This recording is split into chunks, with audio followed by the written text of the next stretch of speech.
Bismillahirrahmanirrahim. Sampai hari kiamat. Assalamualaikum warahmatullahi wabarakatuh. Alhamdulillah, selalu saja lisan kita memuji Sang Pencipta Allah atas segala nikmat yang dilimpahkan kepada kita, terutama nikmat Islam dan iman, di mana dengan Islam dan iman kita jadi mengenal siapa Tuhan kita Allah, tidak perlu mencari Tuhan lain, selalu kita kumandangkan la ilaha illallah, la ma'budu bihaqqin illallah, tidak ada Tuhan pencipta baik seluruh yang terjangkau oleh mata kita di langit sana ataupun tidak terjangkau di muka bumi dan di kedalaman lautan, semuanya kembali kepada satu Tuhan Allah Subhanahu wa taala. Dan juga kita jadi mengenal apa yang diperintahkan dan apa yang dilarang oleh Sang Pencipta Allah, sehingga kita menjadi hamba-hambanya yang patuh. Dan ini sebuah nikmat yang sangat luar biasa, karena banyak orang justru menyembah dan mencari Tuhan-Tuhan selain Allah, seperti menyembah pohon, batu, dewa, bintang-bintang, yang jelas tidak membawa kepada sebuah arah yang pasti. Namun seseorang yang beriman kepada Allah jelas mana makanan, mana minuman, mana pakaian, mana pendapatan, mana pergaulan yang boleh dan tidak boleh. Dan mereka akan merasakan dan mendapatkan kebahagiaan di dunia dan juga kebahagiaan di akhirat. Oleh karena itu sangat wajar sebagai seorang muslim kalau kita selalu bersyukur atas nikmat ini. Alhamdulillah. Selanjutnya kita panjatkan salam hormat kita kepada utusan Sang Pencipta Allah, manusia yang telah disempurnakan jalur nasabnya, fisiknya, ilmunya oleh Sang Pencipta Allah. Sesempurna makhluk Allah adalah manusia terbaik ini. Dan juga beliau telah mengorbankan 23 tahun dari masa hidupnya, 13 tahun fase Mekah semuanya dengan hinaan, cacian, puncaknya diusir dari kampung halamannya. Dan kita tahu betapa pedihnya seseorang kalau diusir dari kampung halaman. Dan 10 tahun yang terakhir di fase Madinah semuanya penyempurnaan agama ini. Dan beliau tidak wafat kecuali sudah menyampaikan semua amanah yang dipikulkan di pundak beliau oleh Allah Subhanahu wa taala, sehingga sempurnalah agama ini. Dan mengucapkan salam hormat kepada manusia terbaik ini jadikan ibadah oleh Allah dan akan dibalas 1 kali salam hormat dengan 10 kali rahmat. Andai saja dibalik, saudaraku seiman, kita mengucapkan 10 kali salam hormat kepada manusia terbaik ini diberikan 1 rahmat Allah, itu sudah cukup. Karena rahmat Allah meliputi pemenuhan kebutuhan, pengampunan dosa, solusi dari permasalahan hidup. Itu semua adalah rahmat Allah Subhanahu wa taala. Tapi di sini dibalik, dengan mengucapkan 1 kali salam hormat, maka akan dibalas dan diberikan 10 kali rahmat. Ini menandakan sangat wajar sebagai seorang muslim setelah memuji Allah, alhamdulillah, kalau kita selalu mengucapkan juga salawat dan taslim kepada Nabi besar Muhammad sallallahu alaihi wa ala alihi wa sahbihi wasallam. Pertama-tama saya mengucapkan terima kasih, jazakumullah khair, terutama bagi owner hotel dan bagi teman-teman semua staf di sini. Mungkin tidak bisa saya sebutkan satu persatu atas undangan ini. Semoga harapan yang Anda semua harapkan dari kami bisa didapatkan. Dan Nabi SAW mengatakan kepada kita semua, man lam yashkurun nas la yashkurullah. Siapa yang belum berterima kasih pada manusia belum berterima kasih pada Allah. Oleh karena itu saya mulai dengan ini. Selanjutnya saya duduk di sini teman-teman bukan karena saya lebih pintar dan lebih tahu, tapi kita sedang menjalankan firman Allah Subhanahu wa taala, fadzakir fa inna dzikra tanfa'ul mu'minin. Saling memberikan peringatan karena peringatan itu sangat bermanfaat bagi orang-orang beriman. Juga baginda Nabi SAW bersabda, ad-dinun nasiha. Agama ini semuanya nasihat. Dan juga beliau mengatakan salah satu dari 6 hak seorang muslim, idza stansahaka fansah lahu. Kalau seandainya dia minta nasihat, maka berilah nasihat kepadanya. Undangan pengajian ini adalah permintaan untuk beri nasihat. Oleh karena itu, saya duduk di sini bukan karena lebih tahu, tapi untuk menjalankan perintah-perintah agama tadi. Kita sama-sama terus belajar, mendalami lebih dalam agama ini, supaya iman kita bertambah dan makin rajin kita beribadah. Akhirnya kita sama-sama insya Allah meraih kesuksesan dunia dan kebahagiaan juga di akhirat nanti. Kesempurnaan kebahagiaan karena masuk ke dalam surga yang kekal di dalamnya. Baik, kesempatan ini kita akan bahas judul tema kita, hijrah ya bersama Ramadan. Teman-teman sekalian, kalau kita lihat apa yang ada di fenomena Ramadan ini, bulan puasa, seluruh muka bumi ini, dimanapun muslim yang berada, maka mereka sedang mengikuti masa training massal. Mungkin di teman-teman di perusahaan seperti ini, walaupun ini perusahaan jasa misalnya, tapi tetap sama saja. Biasanya ada pelatihan peningkatan skill. Ya.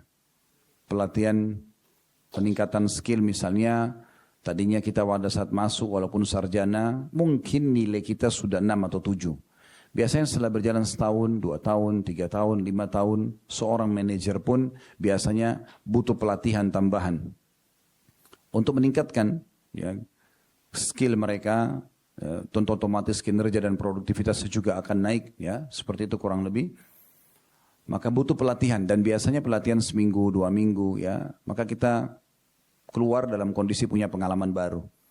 Mau lebih bagus karena ada pelatihan sampai 6 bulan, 1 tahun, ya. Kayak disekolahkan khusus, pulang kemudian naik jabatannya, biasanya seperti itu. Ini saya datangkan contoh karena teman-teman di perusahaan jadi supaya lebih mudah memahami. Ramadan itu sebenarnya adalah lembaga training, ya, pelatihan. Namun ini lembaga training raksasa terbesar di dunia. Tidak ada lembaga training seperti Ramadan, ya. Karena pesertanya semua yang syahadat di muka bumi.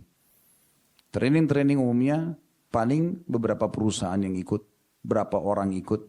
Ini miliaran jumlah umat Islam, ya, lebih dari 2 miliar populasi umat Islam seluruh muka bumi ini yang sudah balik mengikuti program-program ini.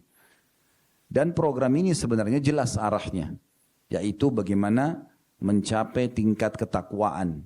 Allah sebutkan dalam surah Al-Baqarah ayat 185 tentang masalah Ramadan, ya. Di mana Allah SWT berfirman, ya ayyuhalladzina amanu kutiba alaikumus shiyamu kama kutiba alal ladzina min qablikum, targetnya la'allakum tattaqun. Hai orang-orang beriman, telah dibuatkan program-program untuk kalian di bulan Ramadan ini. Sebagaimana dibuatkan untuk orang-orang sebelum kalian. Jadi umat-umat sebelum kita juga sama. Di Ramadan mereka juga puasa dan program-program umumnya. Agar kalian mencapai tingkat ketakwaan. Apa makna takwa? Takwa itu maksudnya patuh kepada Allah. Sederhananya begitu. Takwa itu patuh. Jadi apa yang Allah perintahkan, kerjakan. Wajib atau sunnah. Apa yang Allah larang, haram atau makruh ditinggalkan. Nah itu takwa. Dan tingkat takwa ini makin bagus kita dalam menerima dan mengaplikasikan perintah Allah, wajib ataupun sunnah. Dan juga jauh sekali dalam melanggar larangan-larangan agama yang haram juga yang makruh. Ya, makruh pun tidak dikerjakan, maka makin tinggi level ketakwaannya. Dan perbedaan dasar antara satu manusia dengan manusia yang lain tidak dilihat dari sukunya, negaranya, materinya, tapi dari ketakwaannya. Allah menyebutkan dalam surah Al-Hujurat, Inna akramakum indallahi atqakum. Orang yang paling mulia di sisi Allah adalah orang yang paling bertakwa. Siapa di antara kita teman-teman tidak kenal Bilal, seorang budak berkulit hitam? Kalau bukan karena Islam, beliau tidak akan dikenal. Budak diperjualbelikan di Mekah, dihukum, disiksa oleh majikannya. Masa itu kalau majikan bunuh budaknya nggak ada masalah, nggak dihukum. Tidak ada nilainya manusia di masa itu kalau sudah masuk dalam perbudakan. Tapi begitu Islam datang memuliakan Bilal. Bilal menikah dengan seorang wanita Quraisy. Setelah masuk Islam tidak ada bedanya antara dia yang berkulit hitam dengan turunan Arab asli seperti Khalid bin Walid, ya, dan yang lain-lainnya, Abu Bakar, Umar, Uthman, yang lain-lainnya. Yang jelas mungkin mereka berkulit putih, mereka mungkin berwajah tampan, tapi tidak ada bedanya. Dan Allah subhanahu wa ta'ala memuliakan Bilal yang berkulit hitam yang tadinya budak menjadi muadzin Nabi SAW. Dan perlu teman-teman tahu, kalau kita lagi sholat berjamaah, kita dapat pahala masing-masing. Imam panen pahala makmumnya, karena dia mengimami. Muadzin panen pahala semua yang hadir. Makanya kata Nabi SAW, orang muadzin itu orang yang paling tinggi lehernya hari kiamat, maksudnya paling dikenal. Karena banyaknya pahala yang dia bisa dapatkan. Allah muliakan Bilal radhiyallahu anhu. Pembebasan kota Mekah, dia naik ke atas Ka'bah lalu azan di sana. Maka tokoh-tokoh Quraisy masih terbawa dengan perasaan rasis mereka, gitu kan. Menganggap orang Arab lebih baik daripada orang lain. Akhirnya dia mengatakan, ya, kalau seandainya fulan dan fulan melihat budak ini naik ke atas Ka'bah, mungkin mereka akan marah. Tapi tidak dipedulikan oleh Nabi SAW. Tidak ada lagi bedanya setelah Islam. Mau dari suku mana, mau keturunan mana. Salat mengajarkan kita itu. Kita kalau masuk dalam saf salat, mau orang miskin, mau orang kaya, mau atasan, mau bawahan. Kalau masuk dalam saf sama semua. sama semua berdirinya, sama juga tutup auratnya, sama bacaannya, sama semuanya sampai salam, sama juga yang membatalkannya. Nah itu standarisasi begitu dalam Islam. Nah ini target puasa Ramadan adalah itu. Bayangkan teman-teman sekalian ya, banyak lembaga peningkatan kita kalau bicara, mungkin kalau lembaga training terlalu luas. Lembaga training spiritual aja. Ya. Cukup banyak di Indonesia pun ada lembaga-lembaga training spiritual ya. Untuk meningkatkan spiritual atau keimanan. Maka yang saya maksudnya spiritual ini keimanan ya. Maka banyak orang ikutkan di satu lembaga, kenapa? Karena trainernya hebat. Retorikanya bagus, materinya bagus. Hasilnya nanti kita output keluar dari situ juga bagus kan gitu. Juga stafnya mungkin dianggap karena ahli di bidangnya, bagian IT-nya juga bagus. Segala macam materi yang dipaparkan juga menarik misalnya. Maka orang banyak ikutkan di lembaga training itu. Subhanallah, Ramadan ini teman-teman sekalian, selain pesertanya paling banyak karena seluruh muslim di muka bumi. Di waktu-waktu sekarang kita ke benua Amerika, kita ke benua Eropa, kita ke benua Australia, kita ke Afrika, kita ke Asia. Setiap ketemu muslim sama. Persis seperti kita gini. Pagi habis subuh, dari azan subuh sampai maghrib mereka puasa. Puasa semua sama.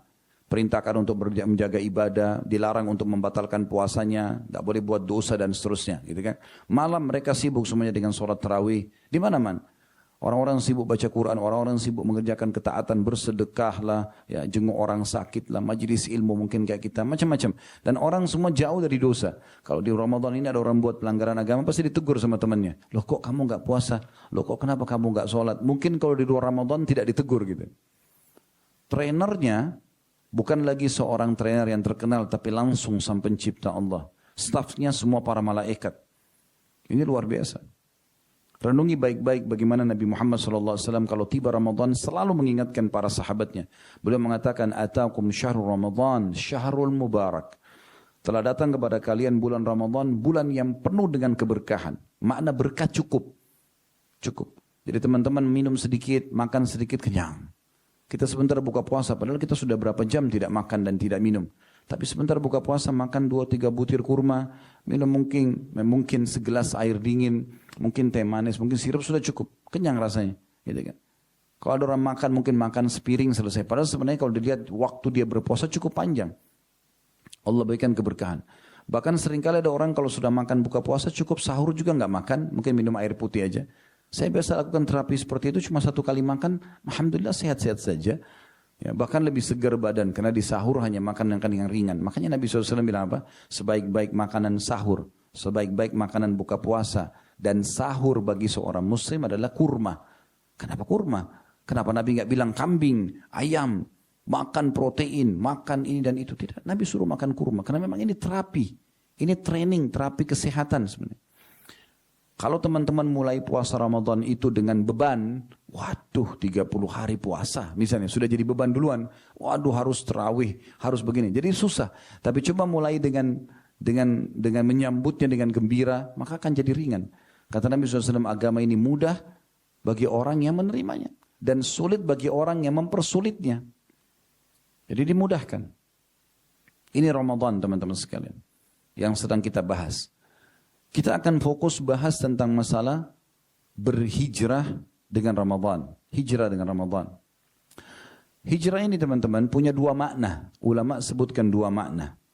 Makna yang pertama adalah pindah dari negara kafir ke negara Islam. Kalau seorang muslim berada di satu lokasi, satu negara, satu kota, satu desa, satu lingkungan, mereka nggak bisa ibadah, mereka wajib pindah. Nggak boleh maksain diri di situ. Nanti kita akan bacakan ayatnya dan saya harap teman-teman juga nanti membuka ayat yang saya minta nanti dibuka dalam surah An-Nisa ya, supaya kita tahu itu. Seperti kasus teman-teman kita dulu, para muhajirin, sahabat Nabi Ridwanullah alaihim, penduduk Mekah yang di Mekah nggak bisa ibadah. Nggak bisa ibadah. 13 tahun umat Islam di Mekah, yang masuk Islam itu totalnya semua ya, sekitar 153 orang. 70 orang tinggal bersama Nabi SAW di Mekah, 83 hijrah ke Ethiopia. Disiksa, keluar di sana dipukul, di sini dicela, nggak bisa ibadah. Abdullah bin Mas'ud digebukin sampai berdarah-darah gara-gara ngaji di depan Ka'bah misalnya. Nabi SAW lagi sujud dilemparin kotoran unta. Ya. Dikatakan penyihir, dikatakan penyamun. Ya. Mereka tersiksa, akhirnya mereka diperintahkan Allah untuk hijrah. Hijrah ke Ethiopia dan hijrah ke Madinah. Dan setelah mereka hijrah, ternyata Allah berikan mereka kelapangan. Berdirilah kerajaan Islam di Madinah, mereka leluasa menerapkan syariat Islam, dan begitu harus seorang Muslim. Itu makna yang pertama, pindah dari negara kafir ke negara Islam. Ini disepakati oleh para ulama. Pendapat yang kedua adalah, atau makna yang kedua dari hijrah, itu hijrah dari keadaan yang terpuruk dari sisi agama, jauh dari agama, lalu kemudian mendekat ke dalam agama. Yang tadinya nggak sholat jadi sholat, ya, yang tadinya nggak puasa jadi puasa, yang tadinya belum bisa ngaji jadi mengaji. Jadi lebih baik, lebih mendekatkan diri kepada agama. Ini juga makna hijrah. Sesuai dengan hadis Bukhari. Ya, kata Nabi SAW, Al-muhajiru man hajara manahallahu an. Orang yang hijrah sebenarnya adalah orang yang meninggalkan apa yang Allah haramkan. Coba dari definisi ini teman-teman sekalian, kita akan lihat kira-kira apa yang Allah janjikan kalau kita hijrah. Teman-teman, kita tidak bicara sekarang tentang pindah dari negara kafir ke negara Islam, karena kita sudah di negara Islam, Alhamdulillah, mayoritas Muslim di Indonesia. Kita bicara makna yang kedua, yaitu pindah dari apa yang Allah haramkan kepada ketaatan. Dari sesuatu yang dilarang kepada sesuatu yang baik. Ya, seperti itu. Nah ini teman-teman sekalian, Ramadan mengajarkan kita untuk itu. Tapi sebelumnya kita coba buka surah An-Nisa dulu. Ya, surah nomor 4, kita lihat ayat 100. Ya. Saya akan bacakan ya. Ayat ini sangat luar biasa, janji yang sangat besar bagi orang-orang yang hijrah.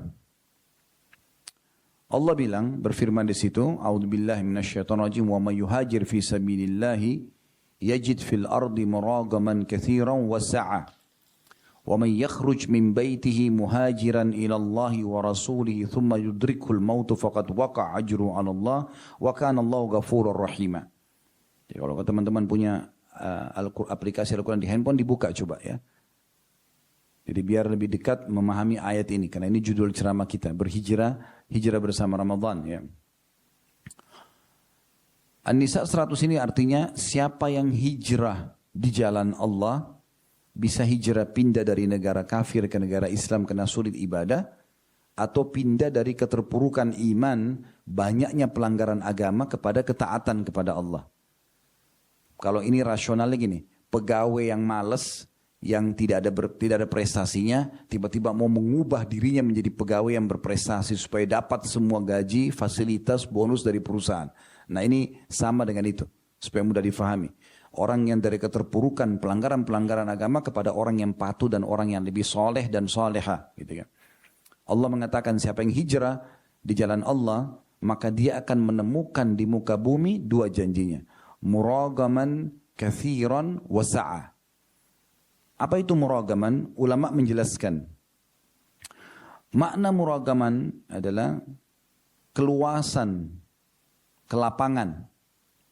Wasa'a adalah rezeki. Adalah rezeki. Bisa bermakna tempat hijrah yang luas dan rezeki yang banyak. Nah sekarang kan begini, ada orang tidak mau berubah dari orang yang jauh dari agama, dari pendapatan haram, dari pekerjaan haram kepada pekerjaan yang lebih baik dan lebih sesuai dengan agama. Kenapa? Takut. Saya kalau pindah kerja, saya dapat nggak ya nanti gantinya? Bisa biayai keluarga nggak? Ya. Berapa kali kami temukan ada orang begitu, bekerja di satu tempat yang haram misalnya. Ya. Jelas-jelas haram semuanya, 100% haram. Karena jual khamr misalnya. Dia kerja di pabrik minuman keras. Kenapa nggak pindah Pak? Saya mau biaya keluarga dari mana? Ternyata ditakutin itu adalah rezekinya. Ya.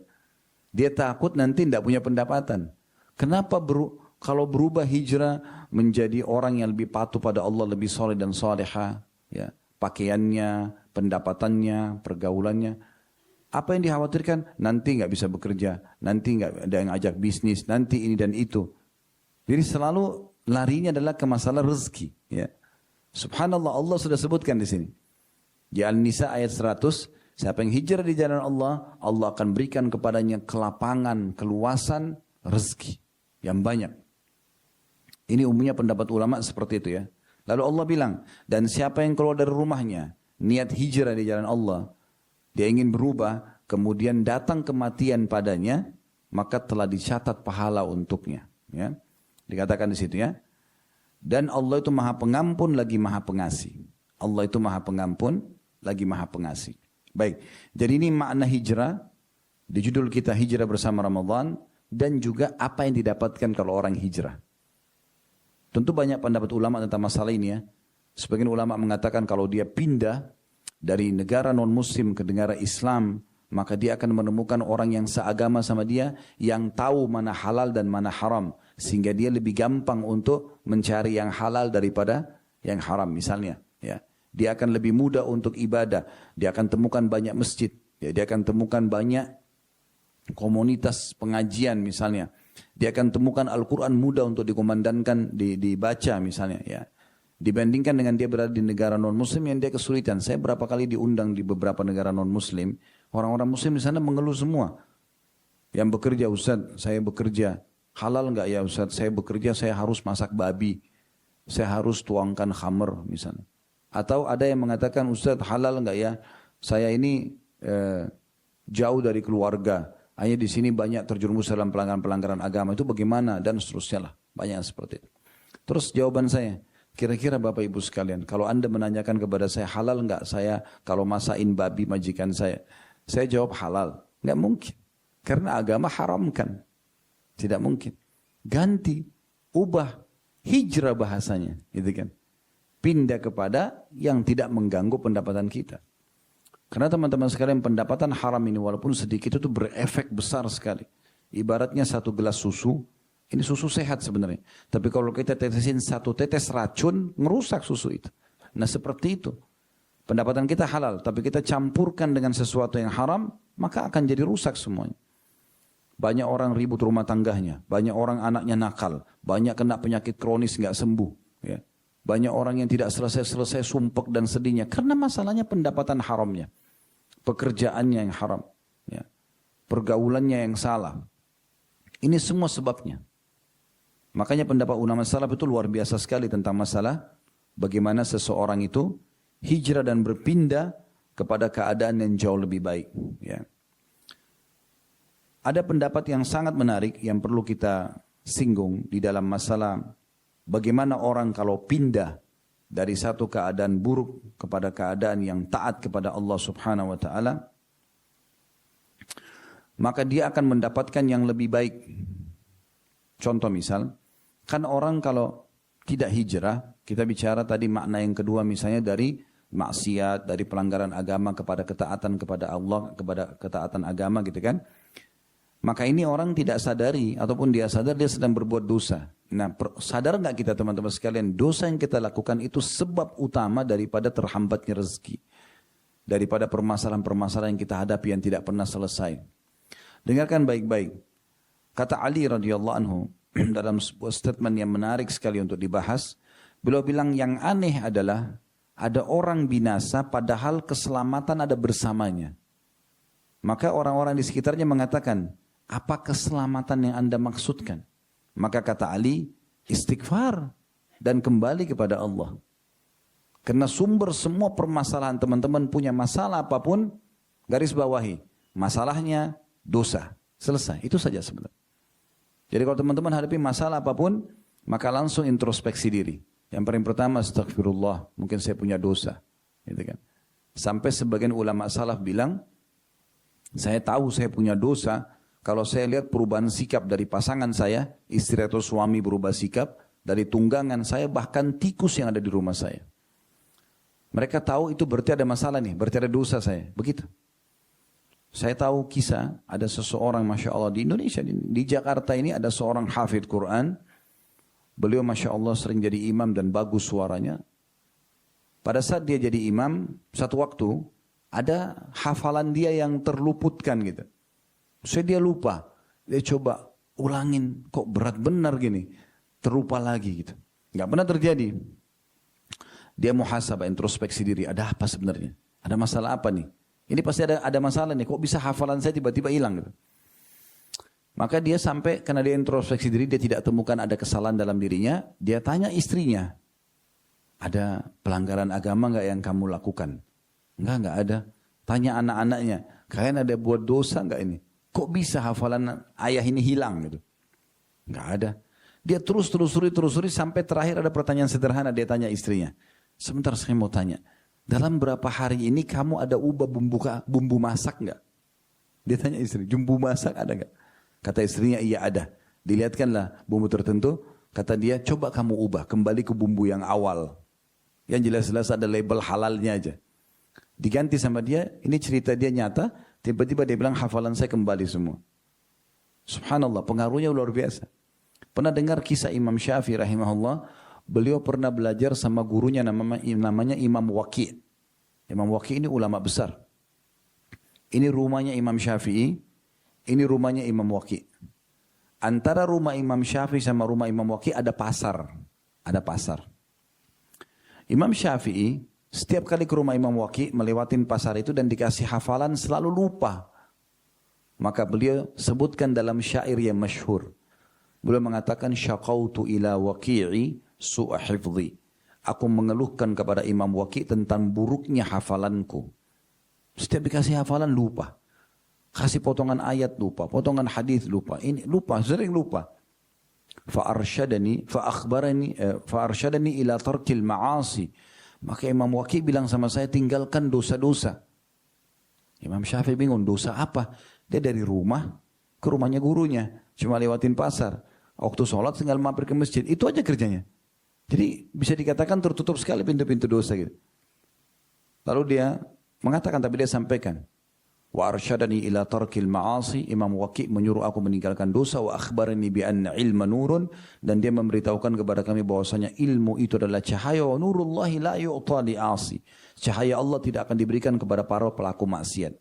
Imam Syafi'i yang tadinya biasa lewat depan pasar, sekarang ubah jalannya dari belakang pasar. Enggak lewatin di situ lagi. Yang tadinya mungkin ada pelanggaran agama, transaksi haram segala macam, dia putar dari belakang. Kata Imam Syafi'i, setelah saya ikuti nasihatnya Imam Waqi', kalau saya pegang buku, saya tutup sebelahnya. Kalau saya buka, saya hafal semua langsung. Begitu luar biasa efeknya. Saya pernah punya pengalaman pribadi teman-teman sekalian. Ini bukan masalah memuji diri sama sekali tidak ya. Jangan difahami ke situ. Tapi saya waktu masih SMA di Madinah, pernah sekali ada satu pelajaran dari grammar bahasa Arab, balaghah namanya.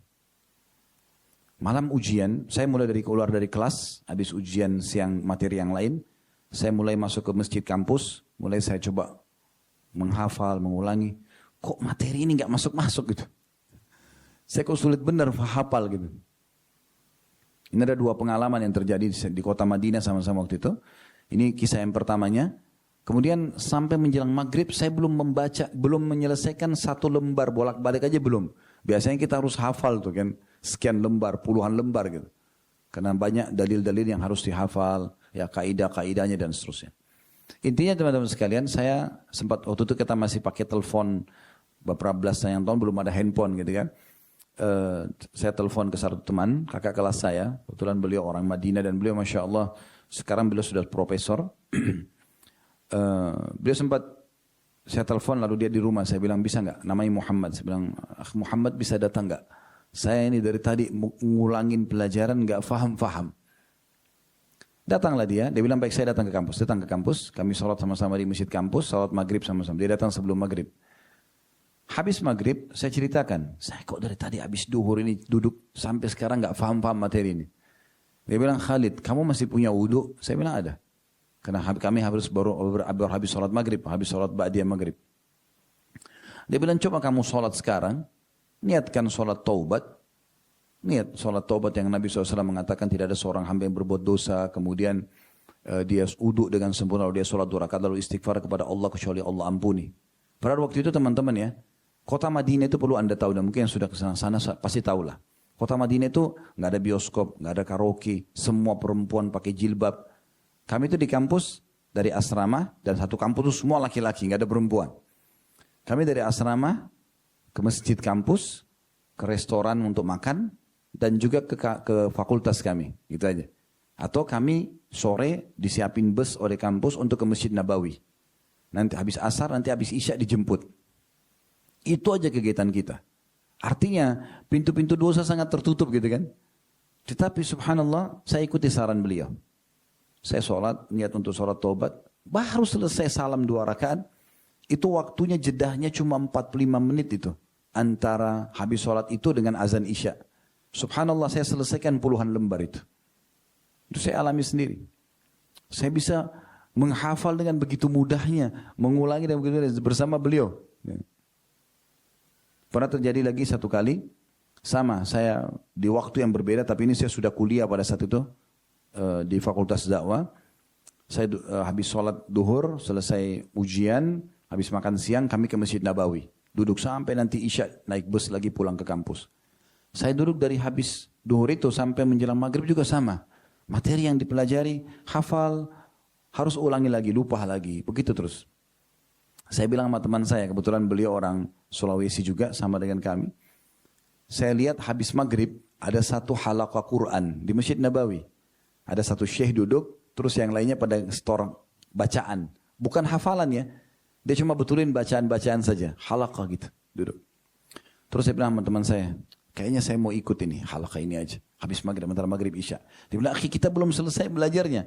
Ya udah enggak apa-apa. Karena dari tadi ini kayaknya ada sumbatan, ada masalah. Kok bisa enggak mudah untuk memahami ini. Saya coba cari keutamaan duduk di majelis Al-Quran ini. Subhanallah, saya duduk. Mungkin ada 10 orang, semua pada store 1 ayat, 2 ayat kepada syekhnya, bacaan. Tiba giliran saya juga baca gitu. Habis isya, azan isya, syekhnya berhenti, kami sholat isya berjamaah lalu ke kampus. Begitu tiba di kampus, setengah jam setelah itu, saya cuma pegang buku setengah jam, saya sudah tahu dan bisa faham isinya. Subhanallah, berkahnya majelis ilmu itu yang mendatangkan rahmat Allah itu luar biasa. Nah ini contoh-contohnya. Sebagian ulama salaf teman-teman sekalian itu menjadikan bahan introspeksi diri mereka. Kalau mereka jalan kesentuh batu, keselio, istighfar langsung. Astagfirullah wa atubu ilaih. Ada apa nih? Kok bisa keselio? Ada di antara mereka kalau lewat di satu tempat kecium bau busuk, bau sampah, bau astagfirullah. Ada apa? Begitu. Jadi introspeksi dirinya selalu ke masalah sumber masalah, yaitu dosa. Tidak ada sumber lain dalam hidup kita yang buat masalah kecuali dosa. Percaya itu teman-teman sekalian. Berarti kalau kita tutup sumber dosa itu, aman. Harusnya begitu. Nah, saya kasih contoh rasional supaya teman-teman faham. Sekarang, orang yang masih membuka pintu-pintu dosa dan tidak mau hijrah ke jalan Allah, tidak mau menjadi orang yang lebih patuh, bahasa kita soleh atau lebih soleha, karena pertimbangan ini dan itulah, pekerjaan, pendapatan, umur, apalah segala macam gitu kan. Anda kalau buka pintu dosa, ibaratnya Anda berada di satu ruangan. Ini supaya mudah difahami. Satu kamar, dindingnya jebol, udara dingin masuk. Ya. Teman-teman punya 2 cara untuk aman dari udara dingin itu. Punya 2 cara untuk aman dari udara dingin itu. Yang pertama, bisa tapi kurang efektif. Apa itu? Teman-teman ambil selimut. Tidur pakai selimut. Amankah ini? Sementara. Kenapa? Karena udara dingin masih masuk. Bahkan di tembok yang jebol itu bisa masuk serangga bersama udara itu kan. Atau Anda lagi tidur, tidak sadar selimutnya kedorong, kedinginan. Ini kurang efektif. Ini ibaratnya orang yang mau hijrah, tapi dia setengah-setengah. Dia cuma selimuti dirinya saja. Tapi lingkungannya tetap aja seperti itu. Nah, cara efektif bagaimana? Cara paling efektif adalah, teman-teman sekalian, kita tutup tembok itu. Ambil batu bata, bawa semen, tutup. Setelah ditutup, anginnya nggak masuk, serangga nggak masuk. Teman-teman biar nggak pakai selimut tidur aman. Nah jadi harus ditutup itu sumber masalahnya. Ya. Tutup tuh pergaulan yang salah, tutup itu dosa-dosa, karena memang ini sumber masalah kita. Itu yang Ali bin Abi Thalib mengatakan tadi. Sungguh mengherankan seseorang bisa binasa keselamatan bersama dia. Lalu orang bertanya, apa yang Anda maksudkan keselamatan? Istighfar. Maksudnya adalah sumber masalah kalian adalah dosa.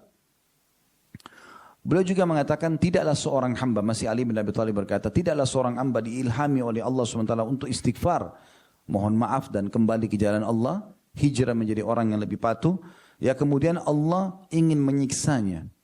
Maksudnya tidak mungkin ada orang yang mengatakan astagfirullah, lalu Allah sengaja memang mau siksa dia. Allah izinkan dia ucapkan itu karena Allah mau dia jadi baik. Ya. Luqman Al-Hakim, teman-teman pernah dengar surah Luqman ya? Nah ini namanya beliau. Luqman Hakim pernah berwasiat kepada anaknya.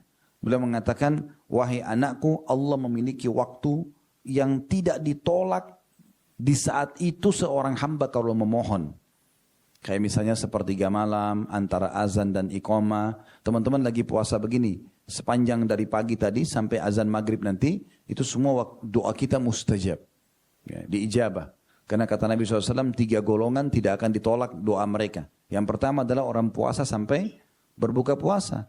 Yang kedua pemimpin yang adil, yang ketiga orang yang terzalimi. Tapi orang yang puasa itu tidak ditolak doanya. Jadi kita diterima doa kita, gitu kan? Kata Luqman Al-Hakim, sesungguhnya Allah itu punya waktu-waktu yang mustajab, diterima doa. Nah kalau kau dapat waktu itu, kata Luqman Al-Hakim pada anaknya, gunakan untuk istighfar. Gunakan untuk istighfar. Kenapa istighfar teman-teman sekalian?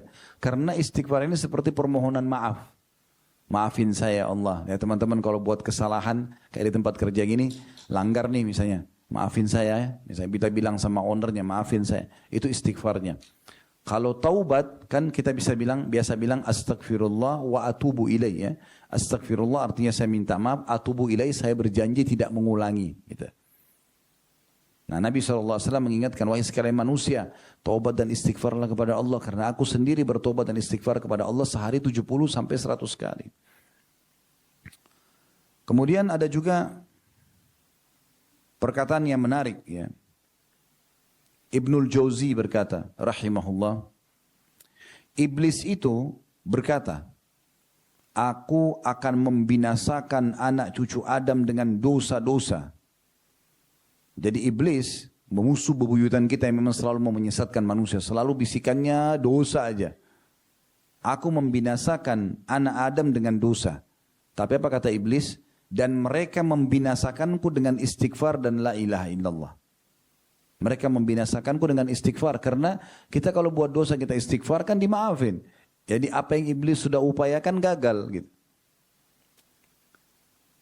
Lalu dia mengatakan, manakala aku melihat itu dari mereka, pelanggaran agama, aku tanamkan hawa nafsu lebih besar kepada mereka, kata iblis. Di mana mereka berbuat dosa dan tidak istighfar.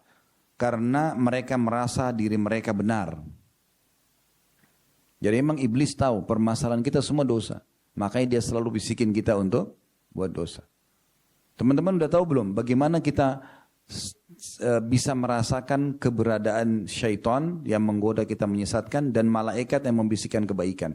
Itu kita bisa sadari dari bisikan-bisikan baik dan bisikan jahat. Dengarkan hadisnya. Kata Nabi SAW, kalau seorang hamba terbangun tengah malam, kayak teman-teman mau bangun sahur nanti malam. Kalau seorang bangun tengah malam, ya, maka pendampingnya dari malaikat akan mengatakan, sholatlah. Pernah nggak teman-teman kaget tengah malam terus rasanya ingin, ada bisikan kayak ingin sholat malam. Nah contoh yang lain, ada orang miskin di pinggir jalan, bantulah.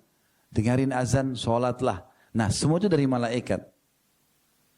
Dan kalau ada bisikan, kata Nabi SAW, nanti pendampingnya dari syaitan bilang, tidurlah malam masih panjang. Nah tergantung kita mau pilih yang mana. Oh itu orang pura-pura bohong tuh, tidak usah dibantu. Padahal tugas kita orang kalau sedang meminta bukan diskusi sama syaitan, tapi eksekusi. Bantu kasih mereka. Kan gitu. Jadi kita harus fahami masalah ini. Iblis, pemimpin syaitan yang suka menyesatkan manusia dan dia ingin kita semua celaka bersama dia. Karena waktu Allah perintahkan dia sujud kepada Adam, dia tidak mau, Allah laknat dia dan akan diancam masuk ke neraka. Maka dia tidak ingin masuk sendiri, dia ingin kita masuk semua bersama dia. Dan pintunya satu, dosa. Selama orang masih buka ini, maka masih terbuka sekali ya pelanggaran-pelanggaran agama dan berarti masih dekat sekali dengan hukuman Allah Subhanahu wa taala dan masih dikuasai oleh syaitan. Ya. Ingat teman-teman sekalian, tidak ada yang bisa mengubah diri kita kecuali diri kita sendiri. Saya biar teriak-teriak sini dari tadi habis asar sampai besok pagi pun kalau kita ceramah, kalau teman-teman sendiri menutup diri tidak mau berubah percuma saja. Kami cuma bisa ceramah, menyampaikan. Dan memang begitu. Allah SWT juga turunkan Al-Quran hanya menyampaikan. Tidak ada paksaan. Allah bilang, "Faman syaa'a falyu'min, man syaa'a falyakfur." Yang mau beriman silakan, yang mau kafir silakan. Tapi orang yang semua ada konsekuensinya. Yang beriman akan dapat kenikmatan iman, akan dapat balasan. Dan orang yang kafir akan mendapatkan hukuman. Atau orang bermaksiat akan dapat hukuman. Ya. Qatada rahimahullah, seorang ulama tabi mengatakan, Al-Quran menunjuki kalian penyakit dan obat penyembuh kalian.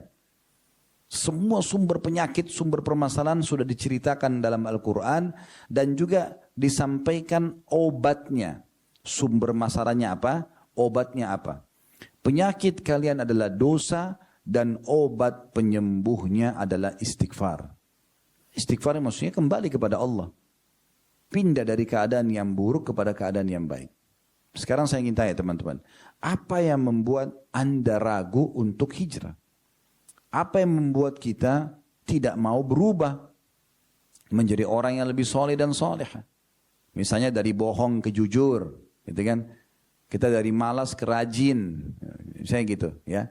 Dari nggak sholat ke sholat, misalnya. Apa yang membuat kita tidak mau melakukannya? Kenapa? Orang yang taat itu baik, gitu kan? Agama ini teman-teman memerintahkan yang baik-baik saja. Jujur, amanah, tanggung jawab, bakti sama orang tua, jenguk orang sakit, bantu orang susah. Baik-baik semua. Kenapa nggak mau dikerjakan? Baik semua. Gitu kan? Dan yang dilarang oleh agama semuanya buruk. Bohong, nipu, gunjing, ya, fitnah, mukul, mencuri. Semua tidak baik-baik. Pertanyaan sederhana, kenapa Anda nggak mau jadi orang baik? Kenapa nggak mau jadi orang yang agamis? Bahasa kita orang soleh dan soleh. Kenapa? Kenapa nggak mau menjadi orang yang lebih baik secara keimanan, lebih patuh kepada Allah Subhanahu Wa Taala? Ya, ini kan harusnya ditanda tanya kenapa? Saya pernah, maaf ini bagi akhwat kita mungkin yang belum berhijab, saya bukan menyinggung ya. Saya hanya memberikan contoh karena saya lagi ceramah, saya harus memberikan contoh dari semua sisi. Pernah diadakan eksperimen di Amerika dan Anda bisa tulis di YouTube eksperimen hijab, ya. Ada satu wanita jalan dari satu jalan di Amerika itu menuju ke jalan yang lainnya. Tidak berhijab. Sepanjang jalan itu penuh laki-laki yang ganggu dia. Yang mau memerkosa ada, yang mau ngajak kencan ada, yang ganggu dia saja ada, pokoknya yang ganggu. Wanita yang sama, di waktu yang berbeda, tapi di jalan yang sama pakai hijab. Kemudian jalan, sepanjang jalan gak ada yang ganggu. Subhanallah, hikmah Allah subhanahu wa ta'ala. Ada seorang anak muda mau masuk Islam di Inggris, tapi dia masih ragu mau masuk Islam. Dia bertemu sama temannya yang sudah mu'allaf 1 tahun yang lalu. Dia bilang, saya masuk Islam, tapi saya ingin ketemu sama guru kamu. Untuk supaya saya tanya dulu nih, apa yang jadi beban saya.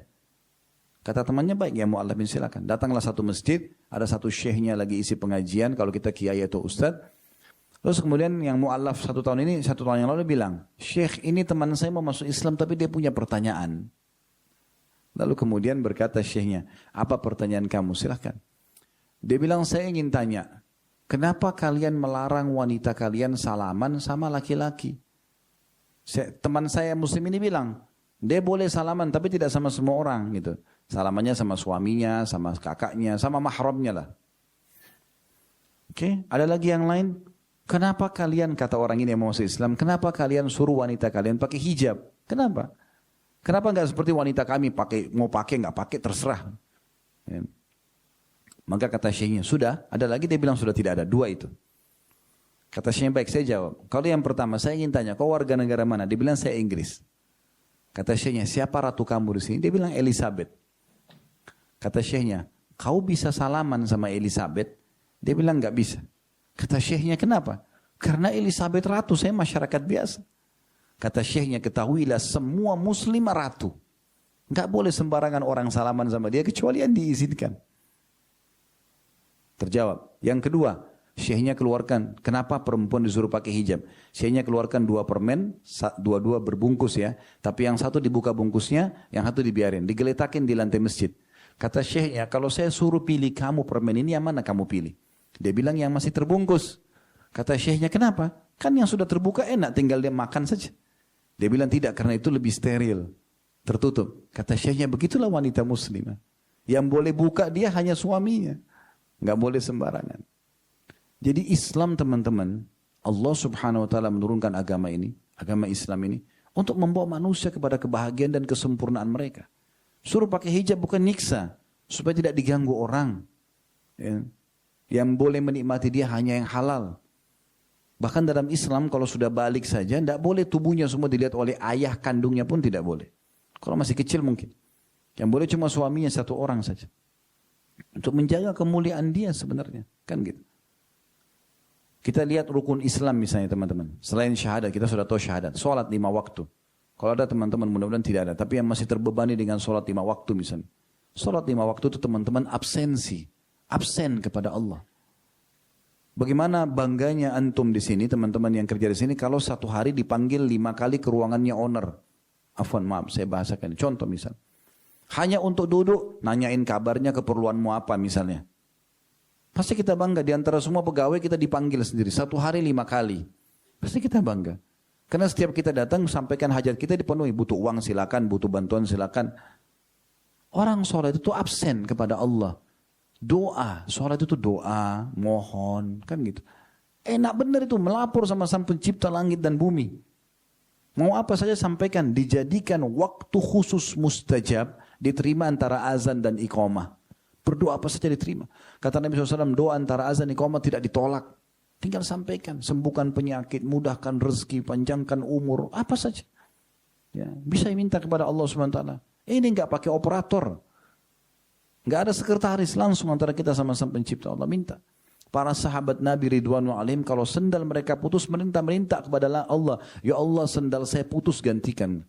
Karena Nabi SAW bilang, mintalah segala sesuatu dari Tuhan kepada Tuhan kalian, walaupun ya tali sendal kalian. Kita kadang-kadang jadikan Allah ini nomor 30. Kalau sakit, dokter ini, dokter itu, dokter ini, dokter itu. Nanti kalau sudah mentok, dokter nggak bisa, baru sholat malam. Ini kan aneh ini. Kenapa nggak sebelum ke dokter berdoa dulu? Makanya Islam perintahkan kita sebelum aktivitas berdoa kan. Sebelum makan, sebelum pakai baju, sebelum masuk kamar mandi, sebelum tidur, sebelum keluar rumah. Kan begitu. Sebelum biologis halal. Ini kan semua berdoa dulu. Setelahnya kita memuji Allah. Supaya kita libatkan Allah di situ. Ya Allah mudahkan dokter ini supaya jadi penyebab sembuh saya. Nanti Allah jadikan dokternya cocok, resepnya cocok. Harusnya begitu. Kenapa pertanyaan sederhana? Kenapa masih belum mau menjadi orang lebih baik? Kalau kita hubungkan ini dengan Ramadan teman-teman sekalian, ini momentum terbaik untuk Anda mencapai tingkat ketakwaan terbaik. Ini saatnya berubah. Kalau Ramadan tidak mengubah kita teman-teman sekalian, lalu kapan kita mau berubah? Kapan kita mau menjadi orang lebih baik dari sebelumnya? Sementara orang yang lebih dekat dengan Allah berarti lebih banyak peluang mendapatkan rezeki, mendapatkan fasilitas. Orang kalau kerja di perusahaan begini, orang yang paling berprestasi bekerja, orang yang paling memberikan andil yang besar untuk perusahaan, pasti akan diberikan bonus, diberikan jabatan, itu umum. Kami pun diamanahkan oleh Allah ada perusahaan, kami melihat pegawai yang berprestasi itu kami akan berikan nilai lebih, plus dibandingkan dengan yang malas-malesan misalnya. Kan seperti itu ibaratnya. Orang soleh dan soleh itu maksudnya lebih patuh mengerjakan perintah. Dan Ramadan mengajarkan kita untuk itu. Ramadan mengajarkan untuk itu. Satu dunia semua orang sekarang menjadi lebih baik dari sebelumnya. Makanya Nabi Muhammad SAW mengatakan, iftaradallahu, tadi lanjutan hadis ya. Kan Nabi SAW bilang tadi di awal saya bacakan, atakum syahrul Ramadan syahrul mubarak. Datang kepada kalian Ramadan bulan yang penuh dengan berkah. Iftaradallahu alaikum siyama. Allah memerintahkan kalian untuk berpuasa. Nanti kita jelaskan masalah puasa itu. Fihi tuftahu abwabul jannah, di bulan Ramadan itu dibuka pintu-pintu surga, wa fihi tughlaqu abwabul jahim, dan pada saat itu ditutup semua pintu neraka, wa tughallu fihi syaitan, dan diikat semua, dibelenggu syaitan-syaitan yang jahat. Fihi lailatun khairum min alfi syahr, ada malam lebih baik daripada 1000 bulan. Ya, nanti ini akan kita paparkan insyaallah. Penutupan hadisnya kata Nabi SAW, man haruma khairaha faqad harum. Siapa yang terharamkan dari kebaikan bulan Ramadan, enggak bisa jadi lebih baik dari sebelumnya bulan Ramadan, maka akan terharamkan dari semua kebaikan. Kalau Ramadan aja tidak jadi belajar jadi jujur, jadi amanah, jadi tanggung jawab, jadi lebih rajin bekerja, menghilangkan sifat malas dan seterusnya, lalu kapan kira-kira? Puasa kan usah capek, ya, haus, enggak, itu sugesti Anda. Kalau kita selalu tanamkan, oh puasa saya lemes, oh puasa saya haus, ya haus benar. Yang begitu. Kalau kita biasa saja, biarpun kita cuma minum seteguk air atau segelas air lagi sahur, biasa aja, saya akan tahan sampai azan maghrib. Sugestinya begitu akan tahan kok. Sudah tahu belum teman-teman, awal diperintahkan disyariatkan bulan Ramadan itu tahun 2 Hijriah. Tahun kedua Nabi hijrah ke Madinah. Di tahun itulah diperintahkan dan disyariatkan perang Badr. Jadi sahabat itu sambil perang sambil lagi puasa. Coba. Kita hanya dari rumah ke tempat kerja doang. Sekarang AC di mana-mana. Apa yang membuat kita ya jadi masalah? Waktu itu orang tidak ada AC, panas, pergi kancah peperangan. Madinah ke Badar itu jaraknya 183 km, jauh banget. Naik mobil aja sekarang bisa 2 jam, ya kurang lebih lah. Kalau zaman dulu orang naik kuda mungkin bisa setengah hari. Jalan kaki capek banget. Banyak sahabat yang jalan kaki pada saat lagi puasa. Panas lagi cuacanya. Tapi tidak membuat mereka merasa malas gitu. Ya kan? Jadi tidak ada alasan. Baik, kita kembali kepada penjelasan rukun Islam tadi. Sholat absensi. Kita ya sedang absen kepada Allah SWT. Sampaikan hajat-hajat kita.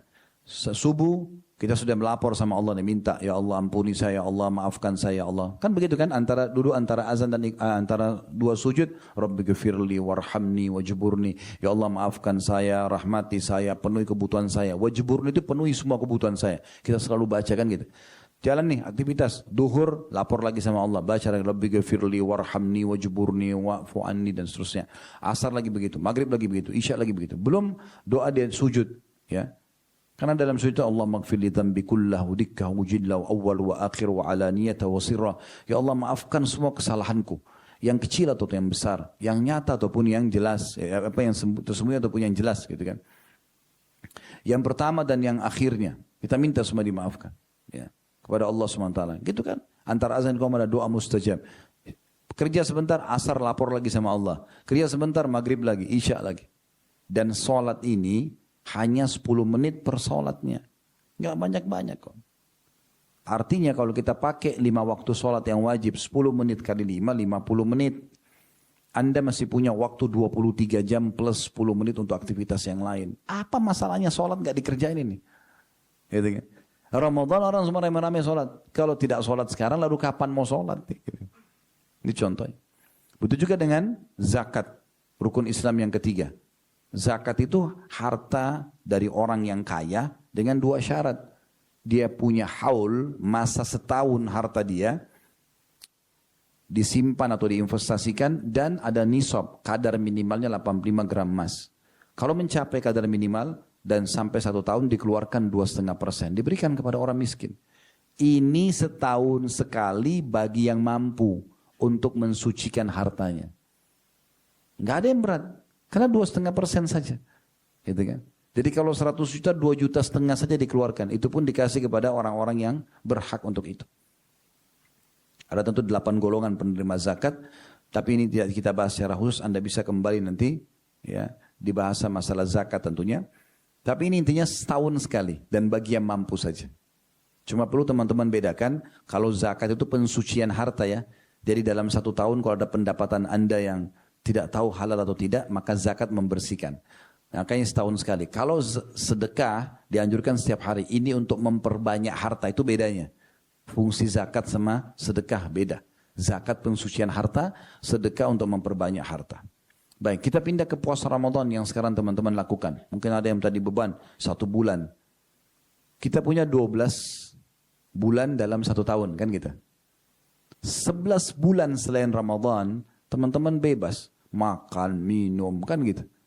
Kita tidak bicara puasa sunnah. Puasa sunnah itu kan bagi siapa yang mau ya. Kita bicara wajibnya. Kalau ada orang tidak puasa Senin Kamis, tidak puasa Iyamul Bid, tidak puasa hari Arafah, tidak puasa hari Tasu'a dan Asyura, 9 dan 10 Muharram misalnya. Dia tidak puasa semua itu. Oke, tidak berdosa. Karena kan sunnah. Tetapi kita jangan lupa. Dalam seharian itu kita banyak sarapan, makan siang, makan malam. Yang masuk ini panas, dingin, asam, manis. Kan semuanya. Ini kalau badan kita mesin, rusakin. Kan gitu. Apalagi Masya Allah kita di Indonesia ya. Malam hari makan nasi goreng, makan pisang goreng. Gorengan banyak. Tapi itu memang kita biasa begitu. Ini minyak langsung jadi lemak jemu ini. Itu contohnya. Sekarang Allah berikan kita Ramadan selain memang dia untuk ibadah ya, juga ini adalah masa kesehatan, ini terapi kesehatan, ini servisnya sekarang ini. Ini di servis ini. Ya. Jadi semua sisa-sisa makanan, sisa lemak nanti ini dibakar juga. Ya. Makanya jangan teman-teman kalau buka puasa atau sahur tanda kutip seperti orang balas dendam. Ya. Tadi saya nggak makan nih, sekarang makan 3 piring. Itu apa? Akhirnya ngantuk mau sholat isya nggak bisa, sholat tarawih nggak bisa. Tenang aja. Makan kurma. Nabi SAW dikatakan dalam riwayat yang sahih, beliau kalau buka puasa dengan kurma yang basah. beberapa kurma basah, berapa butir, 2-3 butir. Kalau beliau tidak temukan, beliau ambil kurma kering. Kalau beliau tidak dapatkan, baru beliau ambil beberapa teguk air. Kemudian lalu sholat maghrib dulu. Habis sholat maghrib, perut kita sudah tidak kaget lagi, baru kita makan. Gitu kan. Dapat sholat awal waktu, perut kita juga sesuai dengan terapinya, benar gitu kan. Begitu. Sahur juga begitu, biasa aja. Ini terapi kesehatan luar biasa. Makanya teman-teman pas Idul Fitri bertamu berkunjung di rumah keluarga, makan satu piring ketupat sudah kenyang. Karena ususnya sudah bagus lagi tuh. Kalau ibarat mobil habis diservis, injak gasnya sedikit, udah kencang mobilnya. Remnya juga udah bagus. Itu kalau Ramadan begitu. Jadi jangan jadi beban. Ramadan itu nikmat banget itu. Andai saja teman-teman ada orang mati sekarang dikasih kesempatan hidup. Dikasih kesempatan hidup ya. Lalu disuruh pilih, kamu boleh pilih 1 hari. Untuk kamu hidup lalu kamu mati lagi. Dia akan pilih Ramadan. Dia akan pilih Ramadan. Karena ini mulia sekali. Hari-hari yang penuh dengan keberkahan. Gitu kan? Itu puasa. Jadi jangan jadi beban. Ini servis. Ya. Mungkin sekarang sudah dengar ya. Lagi dikembangin sekarang proses diet ya. Puasa berapa belas jam gitu kan. Kenapa puasa? Karena mereka tahu puasa itu adalah sangat yang baik, mempuasakan perut kita dari makanan ini luar biasa. Kata Nabi SAW, ya, tidak ada bejana yang lebih buruk yang diisi manusia dibandingkan perutnya. Karena sumber masalah buat orang itu. Puasa mengajar terapi itu, lalu apa masalahnya? Ya enggak? Itu setahun sekali. Rukun Islam yang kelima, haji. Ini sekali seumur hidup. Sekali seumur hidup. Bagi yang mampu lagi. Haji yang kedua kita itu sudah sunnah bagi dia. Yang wajib yang pertama. Sekali seumur hidup. Kalau mampu, kalau nggak mampu ya sudah nggak apa-apa. Apa yang jadi beban? Coba renungi riwayat ini. Saya selalu ulangi riwayat ini dalam pengajian-pengajian karena bagi saya ini berita gembira bagi umat Islam. Ada satu sahabat, orang Arab Badui, datang di masa Nabi SAW. Dia belum kenal Nabi. Dia belum kenal Nabi, karena masa itu kan tidak ada kamera, orang nggak bisa lihat foto, nggak tahu. Jadi dia datang ke masjid, dia tanya, siapa di antara kalian bernama Muhammad? Waktu itu Nabi Muhammad SAW lagi duduk santai dengan para sahabat. Kemudian Nabi Muhammad SAW mengatakan, saya. Orang ini bilang, saya ingin tanya, wahai Muhammad, siapa yang meninggikan langit? Yang buat langit seperti ini, jauh di atas sana, itu siapa? Kata Nabi Muhammad SAW, Allah. Dengan tenang beliau jawab Allah. Tapi masih duduk santai Nabi ini. Bahasa dalam hadis itu muttaki. Muttaki itu siku diletakkan di tanah, terus kakinya ngelonjor gitu. Lagi ngobrol santai dengan sahabat. Nabi mesti jawab santai. Yang tinggikan langit Allah. Baik, saya mau tanya lagi, hai Muhammad. Siapa yang menghamparkan bumi sampai bisa begini? Bisa dibangunin atasnya, bisa diambil hasilnya, bisa ditanam. Siapa? Kata Nabi Muhammad SAW, Allah. Lalu ditanya lagi, saya tanya lagi, hai Muhammad, siapa yang menancapkan gunung-gunung? Gunung-gunung yang banyak ini semua, itu siapa yang tancapin? Siapa yang ini tinggi, pendek, ada gunung berapi, ada gunung batu dan seterusnya. Maka kata Nabi SAW, Allah. Lalu orang ini mengucapkan kata-kata yang tadinya Nabi duduk santai jadi duduk serius. Dia bilang begini, hai Muhammad, ini orang belum muslim ya. Sekarang belum muslim, dia mau masuk Islam tapi dia ingin bertanya ini. Dia bilang, hai Muhammad, saya akan tanya kamu atas nama Allah yang meninggikan langit, yang mendatarkan bumi, yang menancapkan gunung-gunung. Apakah Allah mengutus engkau kepada kami? Ini pertanyaannya. Maka Nabi SAW waktu santai langsung duduk serius. Lalu beliau mengatakan, iya. Orang ini betul-betul nanya, kok benar Nabi gak ini? Gitu loh, seakan-akan bahasa langsungnya kan. Tapi dia ingin Nabi jawab serius nih.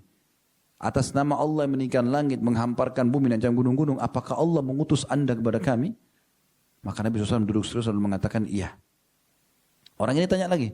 Saya tanya lagi atas nama Allah yang meninggikan langit, menghamparkan bumi dan gunung-gunung. Apakah Allah memerintahkan kepada anda untuk menyampaikan kepada kami agar kami sholat sehari 5 kali? Rukun Islam ini kita bahas. Tadi kan kita bahas, ini hadis tentang rukun Islam. Perintahkan sholat 5 waktu? Kata Nabi Muhammad SAW, iya. Dia tanya lagi, saya tanya lagi, hai Muhammad, atas nama Allah yang meninggikan langit, menghamparkan bumi dan gunung-gunung, apakah Allah memerintahkan kepada anda untuk menyampaikan kepada kami agar orang kaya kami mengeluarkan harta yang diberikan kepada orang miskin kami, zakat? Kata Nabi Muhammad SAW, iya. Jadi ini semua atas nama Allah nih. Kamu kalau salah, sumpah atas nama Allah nih. Seakan-akan begitu. Nabi bilang, iya.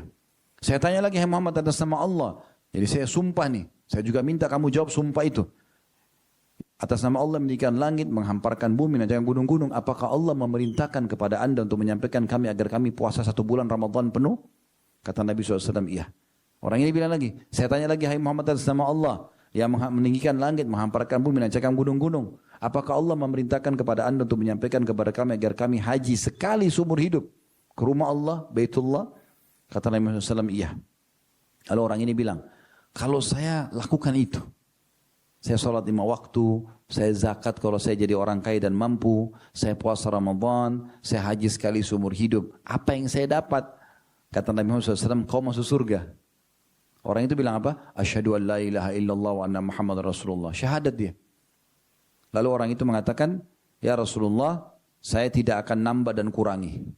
Artinya saya akan fokus kerjakan ini saja. Maka apa? Kata Nabi SAW, siapa yang mau lihat penghuni surga, lihat orang ini. Islam ini mudah teman-teman. Kalau antum belum bisa yang sunnah, yang wajib saja. Wajib cuma rukun Islam tadi. Sholat 5 waktu, 10 menit per sholat. Zakat kalaupun antum punya kemampuan, 1 tahun sekali. Puasa Ramadan, setahun sekali. Haji sekali seumur hidup, selesai. Antum meninggal bisa masuk surga. Gitu kan? Memang sudah begitu perintah dalam agama.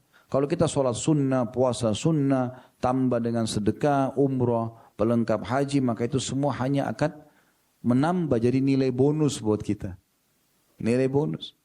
Karena kata Nabi SAW, awal amal dihisab hari kiamat adalah sholat. Kalau sholat itu baik, maka selamat dia. Kalau itu buruk, maka rugilah dia. Lalu kata Nabi SAW, kalau sholatnya ada kurang yang wajibnya, maka Allah berfirman kepada para malaikatnya, cari sholat-sholat sunnahnya. Kalau ada dilengkapkan. Dilengkapkan ke sholat wajibnya. Karena kata Nabi SAW, itu berlaku pada ibadah-ibadah yang lainnya. Seperti sedekah harian membantu kekurangan zakat. Ya. Puasa sunnah membantu kekurangan Ramadan. Mungkin ada yang kurang ikhlas atau yang sejenisnya. Umrah membantu menyempurnakan haji. Begitu. Jadi yang sunnah ini pelengkap. Tapi yang wajib-wajib ini saja yang kita fokus. Ya. Yang wajib-wajib ini yang kita fokus. Ya. Jadi ini kurang lebih gambaran ya. Saya akan tutup dengan beberapa statement yang disampaikan oleh para ulama berhubungan dengan masalah ini. Abu Al-Minhal berkata, tidaklah seseorang hamba didampingi dalam kuburnya lebih ia cintai daripada istighfar dan kembali kepada Allah. Jadi kalau kita mati, toh semua orang akan meninggal ya. Bukan nakut-nakut, tapi kita semua meninggal. Tidak harus tunggu dia tua. Ingat, ruangan ICU di rumah sakit lebih sedikit. Akan seluruh penghuni rumah sakit, dari stafnya dan pasiennya itu lebih sedikit daripada orang yang berlalang di pinggir jalan. Artinya orang meninggal dalam kondisi ya tidak sakit itu lebih banyak. Jangan tunggu kita meninggal nanti kalau sudah masuk ICU atau misalnya sudah tua, enggak, belum tentu bisa meninggal sebelumnya. Oleh karena itu kita harus hati-hati. Semua kita akan menuju ke kuburan dan kata Nabi SAW, ya, semua anak Adam meninggal dunia akan ikut ke kuburan 3. Keluarganya, hartanya, amalnya, dan akan pulang 2. Keluarganya akan pulang. Secinta-cinta istri sama suami, suami sama istri, orang tua sama anak, anak sama orang tua, sahabat dengan sahabat. Paling lama setengah jam, habis itu pulang. Istri bisa nikah lagi, suami bisa nikah lagi, anak-anak aktivitas yang lainnya, harta dibagi warisan, selesai. Yang kedua, hartanya. Mobil mewah yang kita miliki tidak mungkin masuk ke liang lahat. Paling jauh di pagar kuburan. Setengah jam kita habis dikubur, mereka pulang jadi warisan, dibagi. Yang ketiga amal, kata Nabi SAW, ini yang tinggal bersama dia. Ini yang selama ini kita malas-malas mau ibadah, mau jadi orang baik. Ini justru yang temani kita. Semua orang hanya di atas kuburan pergi habis itu, selesai. Memang sudah begitu. Jadi hati-hati. Kata Abu Minhal, tidak ada seseorang hamba didampingi dalam kuburnya lebih dia cintai daripada istighfarnya, daripada mohon ampun dan kembali kepada Allah. Ya tentu maksudnya adalah hijrah. Teman-teman dalam masalah hijrah ini jangan main-main ya, jangan setengah-setengah. Ada orang mau hijrah tapi setengah-setengah. Masih buat dosa, juga masih menjadi orang baik, setengah-setengah. Kenapa setengah-setengah? Kenapa enggak sekaligus jadi orang baik sekalian? Oh nanti teman saya olok-olok Ustaz. Jangan pernah peduli dengan perkataan orang. Pujian orang sama cacian orang hanya sepanjang lidahnya.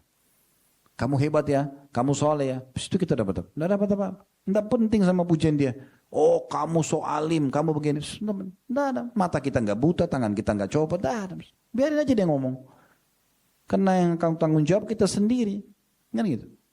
Sore ini teman-teman Allah sampaikan melalui lisan kami. Nasihat-nasihat ini harus engah ini. Ya. Tidak penting teman-teman bubar, oh pengajian tadi bagus. Nggak penting itu. Kami nggak butuhin itu. Penting itu kalau anda ini dapat manfaat dan berubah. Itu yang penting. Karena ini cuma melalui lisan kami saja. Para da'i itu ibaratnya seperti muadzin ya. Hayya 'alas shalah, hayya 'alal falah. Ayo salat, ayo menuju kepada kemenangan. Ya beruntunglah orang yang pergi ke masjid salat. Beruntunglah orang yang langsung salat di rumahnya kalau ibu-ibu misalnya. Orang yang tidak salat ya tidak masalah terserah, tapi dia tanggung jawab nanti. Nah seperti itu da'i itu. Bapak ibu jangan ini, bapak ibu kerjakan ini, tapi terserah anda mau kerjakan atau tidak. Keputusan tangan anda. Orang yang cerdas, semua yang sampai kepada dia walaupun dari anak kecil, tetap kita jadikan sebagai peringatan. Ya. Saya pernah tertidur di rumah, tidur siang, kemudian menjelang sore, kemudian saya tiba-tiba menjelang azan asar, ada anak saya datang 3 tahun. Masih baru bisa ngomong, belum lama gitu. Datang ke saya langsung korek saya dipanggil abati, colat, ngomong gitu. Saya kaget bangun. Dan saya sangat yakin ini anak nggak ngerti sebenarnya. Tapi Allah sedang datangkan peringatannya. Gitu. Jangan tersinggung kalau ada teman-teman di kerja begini lalu mengatakan azan, ayo sholat yuk. Nggak usah bilang, kamu so alim. Loh, terima kasih, alhamdulillah diingatkan. Itu bagus gitu kan. Diingatkan pada kebaikan. Itu harus kita sadari itu. Dan harus dimulai dari diri kita sendiri. Kalau enggak bisa. Hasan Basri berkata rahimahullah, perbanyaklah istighfar. Mana istighfar? Mohon maaf kepada Allah. Ini kembali kepada Allah. Tadi yang kita bahasakan sebenarnya hijrah ya.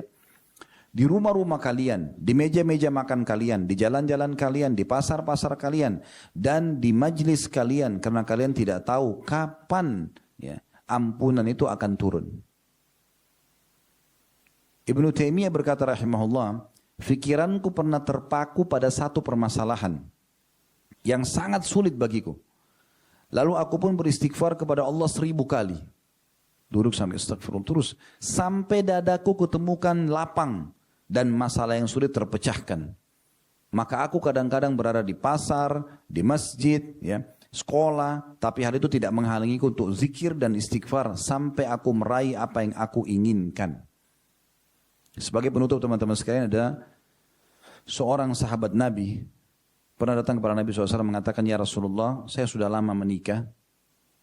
Semua orang-orang yang sebaya dengan saya dikaruniai anak. Saya belum dikasih anak. Apa saran anda? Kata Nabi SAW, mana kamu dari 2 hal yang dengannya Allah akan berikan kamu rezeki apa yang kau inginkan? Kata orang itu, apa itu ya Rasulullah? Kata Nabi SAW, sedekah dan istighfar. Tapi istighfar dimasukkan di sini. Ya. Oleh itu teman-teman sekalian, kembali ini cuma pembukaan sebenarnya dari pengajian ya. Dalam arti kata, kita masih belum belajar apa-apa dalam agama. Ini hanya sentuhan-sentuhan sedikit berhubungan dengan masalah keimanan. Bagaimana kita memaksimalkan momentum Ramadan agar kita bisa berubah menjadi lebih baik dan lebih bertakwa. Ya. Dan ini yang kita harapkan ya. Karena kalau Ramadan mengubah kita, maka kita sangat baik tentunya. Kalau Ramadan tidak mengubah kita, atau kita tidak menjadikan Ramadan sebagai momentum untuk berubah, maka kita tidak akan berubah lagi yang lainnya. Di waktu lainnya. Karena ini momentum yang paling tepat. Ya. Allahu a'lam. Kalau ada benar dari Allah, pada saat dari saya mohon dimaafkan. Subhanakallahumma bihamdika, asyhadu an la ilaha illa anta astaghfiruka wa atubu ilaik.